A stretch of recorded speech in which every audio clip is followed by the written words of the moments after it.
कार्यक्रम समापन कार्यक्रम सुरु गर्न गइरहेको छु। आजको यो जनजाति लक्षित सशक्तिकरण कार्यक्रम अन्तर्गतको वाद्यवादन तालिम समापन कार्यक्रम सुरु गर्न गइरहेको छु।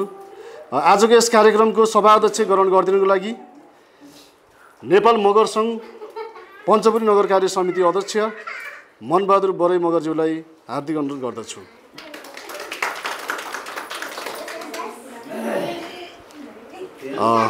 आजको सभा अध्यक्षको सँग अनुमति माग्दै म आजको यस कार्यक्रमलाई अगाडि बढाउन चाहन्छु। आजको यस कार्यक्रमको प्रमुख अतिथिको आसन ग्रहण गरिदिनुको लागि पञ्चपुरी नगरपालिका नगर प्रमुख लालवीर भण्डारीज्यूलाई हार्दिक अनुरोध गर्दछु। यसै गरी अतिथिको आसन ग्रहण गरिदिनुको लागि पञ्चपुरी नगरपालिका वडा नम्बर 5 का वडा अध्यक्ष श्री नगेन्द्र साईज्यूलाई हार्दिक अनुरोध गर्दछु। यसै गरी अतिथि आसन ग्रहण गरिदिनुको लागि पञ्चपुरी नगरपालिका वडा नम्बर 8 का वडा अध्यक्ष दीपक कुमार थापाज्यूलाई हार्दिक अनुरोध गर्दछु। यसै गरी अतिथि आसन ग्रहण गरिदिनुको लागि पञ्चपुरी नगरपालिका नगर प्रमुख सचिवालय प्रमुख हरिहर बोयकज्यूलाई हार्दिक अनुरोध गर्दछु। यसै गरी अतिथि आसन ग्रहण गरिदिनुको लागि बाबेचर खानेपानी सरसफाई उपभोक्ता समितिका अध्यक्ष पदमराज रिमालज्यूलाई हार्दिक अनुरोध गर्दछु। यसै गरी अतिथिको आसन ग्रहण गरिदिनुको लागि नेपाल मगर सङ्घ पञ्चपुरी नगरपालिका नगर कमिटी पूर्व अध्यक्ष दिलबहादुर मर्साङज्यूलाई हार्दिक अनुरोध गर्दछु। यसै गरी अतिथिको आसन ग्रहण गरिदिनुको लागि पञ्चपुरी कला केन्द्रका अध्यक्ष वीरबहादुर तारामीज्यूलाई हार्दिक अनुरोध गर्दछु। यसै गरी अतिथिको आसन ग्रहण गरिदिनुको लागि गोल्डन फ्युचर एकाडेमीका प्रिन्सिपल तारा प्रकाश कणेज्यूलाई हार्दिक अनुरोध गर्दछु।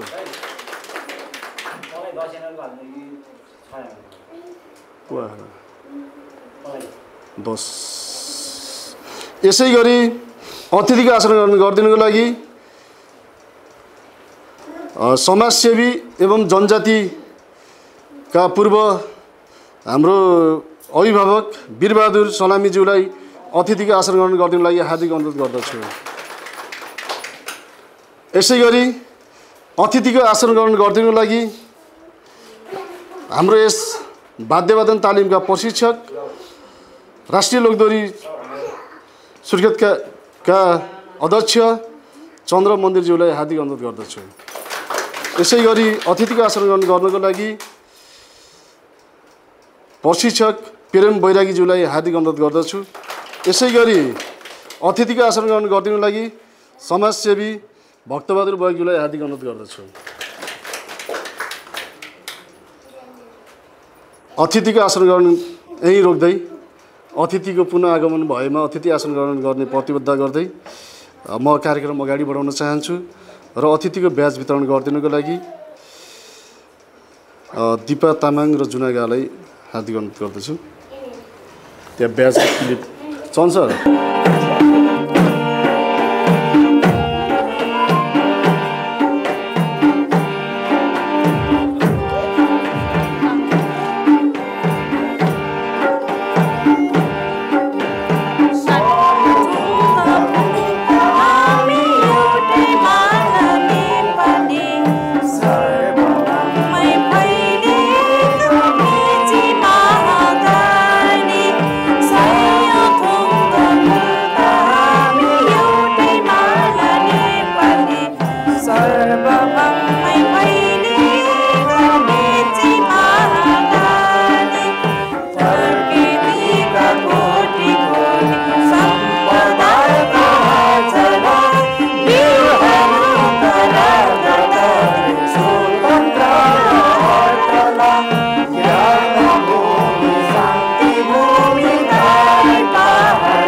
हामीले सकेसम्म भरपुर मनोरञ्जन दिनुहुनेछ भन्ने आशा गरिरहेको छ र विशेष गरेर यो आगामी दिनहरूको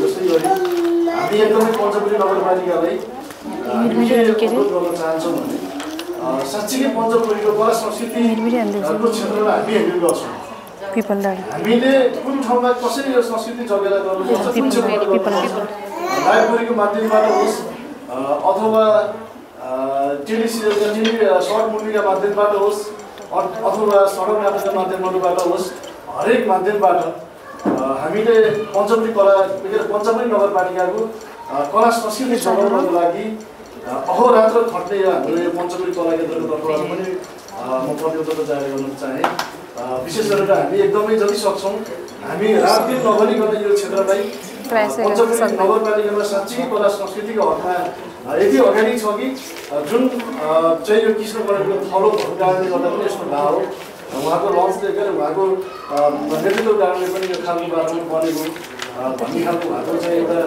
जुन नेपाल देशभरकै अथवा विश्व लेभलमै छुट्टै किसिमको पहिचान छ उहाँको जन्मदिन पनि छ उहाँको पनि एउटा छुट्टै पहिचान छ यो सँगसँगै पालिकाले पनि एउटा पालिकाबाट पनि के आश गरिरहेका छौँ भने साँच्चीकै एउटा एक किसिमको यो विकास गर्नका निमित्त एउटा कला संस्कृति पनि विकास हो र यसलाई पनि सँगसँगै अगाडि बढाउनको लागि हामीले पञ्चपुरी नगरपालिकालाई अहोरात्र रूपमा हामी सहयोग गर्ने प्रतिबद्धता पनि हामी गर्न चाहन्छौँ र हामी सबै टिम छौँ साँच्चीकै यो टिम अघि मधुजीले भने जस्तै कतिपय पारिवारिक समस्याहरू आए तालिम सञ्चालन गर्दै गर्दा कसैका धेरै यो समस्याहरू अहिले पछिल्लो समय कति कता विस्मन्त रहेछ भन्ने कुरा पहिला जति पनि गरे यहाँ सहभागी भए ती सहभागीबाट आउँदाखेरि त्यस्ता खालका कुराहरू आए केही दिन उहाँहरू आउनुभयो आइसकेपछि घरमा समस्या आयो फेरि नआउने त्यस्ता खालका समस्याहरू पनि अतिथि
जनसहभागीज्यूहरू पानी म यस मेरो तर्फबाट यहाँहरूलाई सबैलाई न्यानो अभिवादन तथा नमस्कार भन्न चाहन्छु र आज हामी यस पञ्चपुरी नगर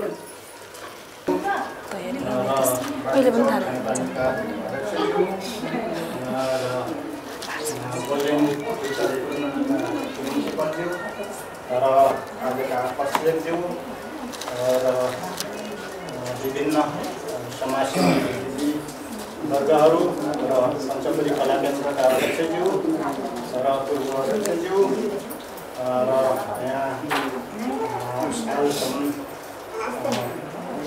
यहाँ सहभागी भएर विद्यार्थी हुनुभएका सहभागीहरू र प्रशिक्षकज्यूहरू धेरै कुरो त अघि पनि आइसकेको छ। विशेष गरेर यो पञ्चपुरी नगरपालिकाको आर्थिक सहयोगमा नेपाल मगर संघले जनजातीय कार्यक्रम तालिम 1 महिनासम्म दिइराखेको छ र आज लास्ट दिन समापन कार्यक्रम हो र यसमा कतिजना परीक्षार्थी थिए कतिले सहभागी हुनुभयो भन्ने चाहिँ हामीले जानकारी पाएनौँ र तथापि जतिले चाहिँ अब यहाँ आएर तालिम उहाँहरूलाई हार्दिक धन्यवाद दिन चाहन्छु।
खानेपानीका अध्यक्ष र यो कार्यक्रमलाई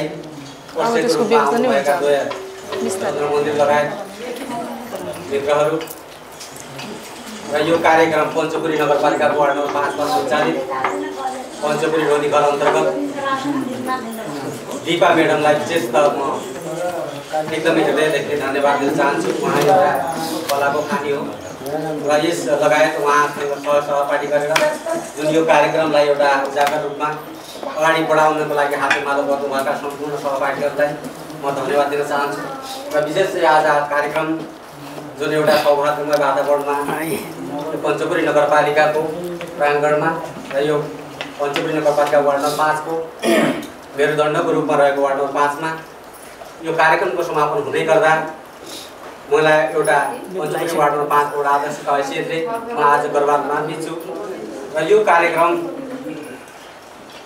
सुर्खेत जिल्लाको बागिना समूहले जुन लक्ष्य र उद्देश्यका साथ अगाडि बढेर जुन कार्यक्रमलाई एकदम मूर्धन्य व्यक्तिहरूको निर्माण गर्ने कार्य गर्यो, त्यस कार्यले नेपाल अधिराज्य मात्र नभएर विश्वमै कला सङ्गीतलाई उजागर गर्यो।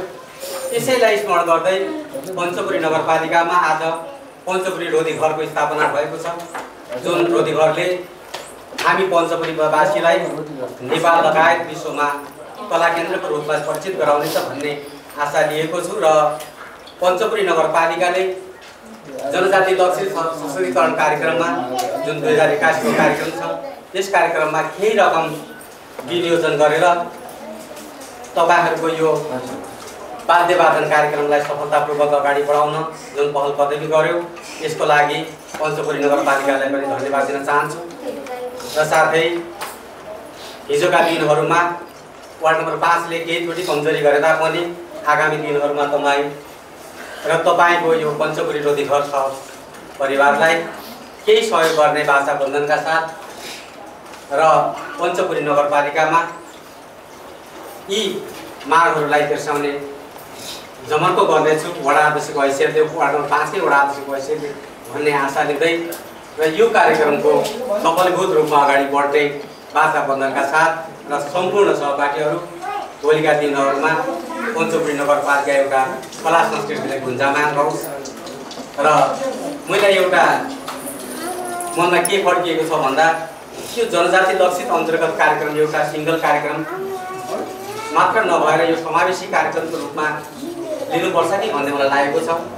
र यसलाई समग्र जात जाति सम्पूर्ण वर्गहरूलाई विभेदीकरण नगरेर एकमुष्ट एउटै सूत्रपातमा अगाडि बढाएर यो रोधी घरलाई एउटा चम्किलो ध्रुवताराको रूपमा अङ्कित गर्नुहुनेछ भन्ने आशा लिएको छु। र तपाईँ सम्पूर्णको मनमा हृदयमा पञ्चपुरी रोधी घर सदाबहार रहिरहोस्, यही शुभकामना।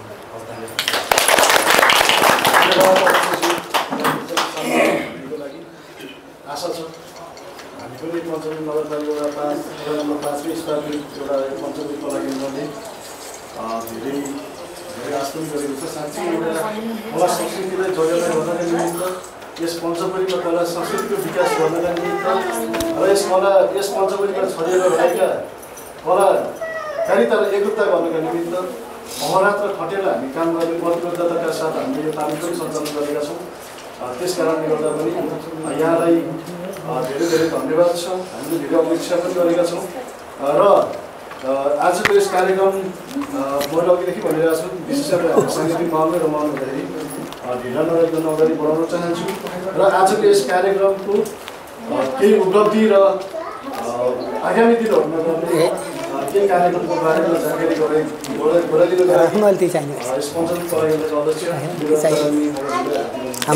हामीलाई चाहिने अहिले के गरे के भयो कुरा पनि के हुन्थ्यो। धन्यवाद। जनजाति लक्षित सशक्तिकरण कार्यक्रम 2081 अन्तर्गत वाद्यवादन तालिम सञ्चालन समापन कार्यक्रमका अध्यक्षज्यू, कार्यक्रमका प्रमुख अतिथि पञ्चपुरी नगरपालिका अध्यक्ष मेयर साहब, मञ्चमा आसीन वार्ड नम्बर 5 लास्ट हुन्छ र 8 का अन्य लास्टमा शक्तिकरण डल्लो तथा उपस्थित ठुलै के वाद्यवादन सिकाउने प्रशिक्षक ज्यू तथा यस कार्यक्रममा उपस्थित भए आफ्नो सिपहरू सिक्न चाहने प्रशिक्षक साथीहरू सबैमा साङ्गीतिक अभिवादन टक्राउँ स्वीकार्न। यस कार्यक्रमको भावी कार्यक्रमको योजना त भावी कार्यक्रम के हुन् भन्ने विषयमा मलाई एउटा शब्द बोल्ने मौका दिनुभयो धन्यवाद। र यहाँ बागेश्वरमा एक ठाउँमा देख्नु होला के अरे ब्यानरमा देख्नु भएको छ भाषण कति देख्नु होला जाजेर होटल यता पनि उता पनि भने जस्तै बिरुवा तारामी मोहरतिर पनि पऱ्यो यता के अरे पञ्चपुरी कला केन्द्रतिर पनि पऱ्यो कि त्यस कारणले सहज रूपमा यहाँ कार्यक्रममा उपस्थित भएर आउनुभएको सबैलाई फेरि धन्यवाद दिन चाहन्छु।